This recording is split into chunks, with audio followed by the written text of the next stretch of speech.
It seems like this whole thing with entropy and the hour of time going in one direction, it seems like I talked about this in my last video, that time is kind of energy. This thing with entropy sounds or seems a lot like that. It's like the universe at the Big Bang had the most energy possible at the Big Bang. And then after the Big Bang, energy started to decrease. So it's almost like, I was saying to you, it's almost like a giant battery. If you had a laptop and it had like an enormous charge to it, fully charged battery, that's kind of like the Big Bang. And then as you use the laptop, the battery starts to drain and basically goes to zero. So it seems like there's something similar to that happening here. Entropy is always increasing, so disorder is always increasing. That is making time move forward. What else? Why is that making time move forward? Oh, because... Wait, why is it? I had an answer to that. Oh, because you're going into a lower energy state. So it gets back to that last video. As your if you had infinite energy, there would be no such thing as time. You'd go the speed of space expanding or the speed of light, and that would be that. But since you can't do that, time exists for you. Entropy therefore exists. And as this battery drains, it's harder to keep all the information together, just like on your laptop. As the battery's draining, it's harder to play your music file or to load Photoshop. As the battery's on zero, it's not gonna load. So that's kind of what's happening, where whatever's fueling this thing, I think it's probably an outside brain, something like that. Some outside, like a membrane or something, some outside force powering this universe. Whatever that is probably decreasing. And this isn't really hard to understand. That's basically what's happening with our sun, right? That's our power source. It's basically a giant battery. So I'm just taking that concept and expanding it to the whole universe itself and saying there's some giant outside force. It's losing energy over time, and that's why entropy is going in one direction. So yeah, as it loses energy, this is the part that's hard to understand. As it loses energy, entropy increases. Yeah, that makes sense. Crack an egg, there's high energy, and then you scramble it, it's high energy, and then it sits in the bowl, and it's just complete entropy. It's just a mess. You'll never undo it. Yeah, that makes sense. As you lose energy, entropy increases. Yeah. So, yeah, big giant battery. Well, you know how we always talk about how we're in one giant black hole, right? Mm-hmm. What if, you know how in black holes it emits Hawking radiation and then eventually dies? Mm-hmm. What if Hawking radiation is just a form of entropy? What if it's the battery dying in a black hole? And let's say we are in a black hole. What if the product of Hawking radiation is all the entropy expelled within it? So let's think that through. So what's the battery in that? Is the black hole itself? Well, yeah, because it's inputting a bunch of mass, it's sucking things inside it, right? So it's like a battery charging then? Yeah. Is it a charging battery? Is a black hole a charging battery? It's doing the same thing. It's doing both simultaneously. It's inputting mass and energy, and then it's also expelling Hawking radiation. Yeah. And then as a product of Hawking radiation, it eventually does expel. So the outputs must expel information. Yeah. And then it eventually dies, right? Yeah. So is entropy the same kind of concept as Hawking radiation? The black hole could be a battery charging and then dying. Yeah. It could be a battery. Yeah. We could be witnessing a battery charging by eating things and then dying by expelling too much energy. the Hawking radiation. Yeah. And what if the things going on inside our world is contributing to Hawking radiation? Like, what if the entropy of our daily activities in the arrow of time and whatnot, increasing entropy, if we are in a black hole? I was going to say we'd have to be in a black hole for that to be true. Yeah. Right? Well, So you're assuming we're in a black hole when you say that. Yeah. If we're in a black hole, I think that's probably true that we're affecting it. Yeah. And what if... I don't know if we're increasing or decreasing it. I guess we're always increasing We're always it. increasing it. I guess. Yeah. Yeah. I mean, that's what the physicists say. I don't know. Entropy's weird. I'll take their word that we're always increasing it. So yeah, if we're in a black hole, we're always increasing entropy.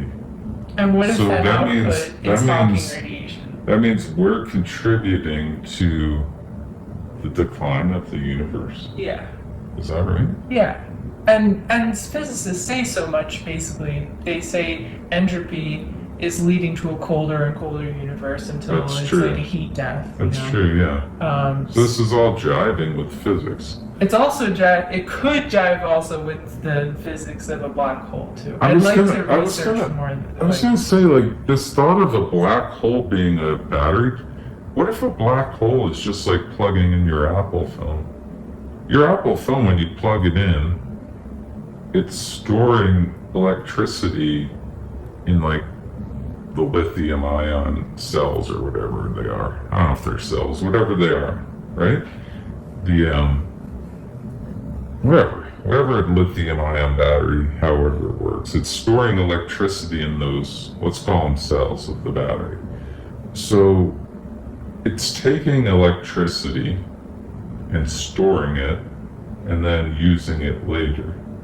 Well, a black hole is taking objects, some of which are electric. I don't know if it matters what they're made of, because it's just taking them, and it's taking all their information.